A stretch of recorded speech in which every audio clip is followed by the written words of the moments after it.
अस्सलामुअलैकुम नाज़रीन, आप देख रहे हैं पीटीएन न्यूज और मैं हूं आपकी होस्ट सुंबल जिया।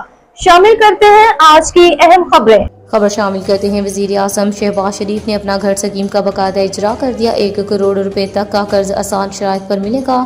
इतलाक इस्लामाबाद 4 सूबों गिलगित बल्तिस्तान आज़ाद कश्मीर में होगा। तकरीब में खताब वज़ीर आज़म मोहम्मद शहबाज शरीफ ने मुल्क के गरीब व मतवसत तबके को अपनी छत के हसूल के लिए वज़ीर आज़म अपना घर स्कीम का बाकायदा इजरा कर दिया। जबकि वज़ीर आज़म ने कहा कि आम आदमी को छत फराहम करना हुकूमत की अवलीन तरजीह है। स्कीम के तहत 1 करोड़ रुपए तक का कर्ज आसान शराइत पर दस्तयाब होगा।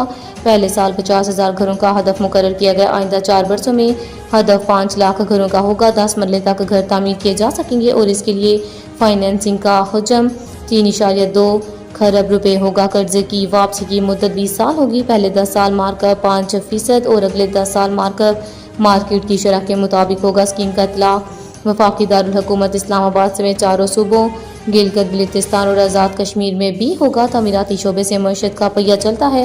हुकूमत बरामद करंदगान की हौसला अफजाई कर रही है।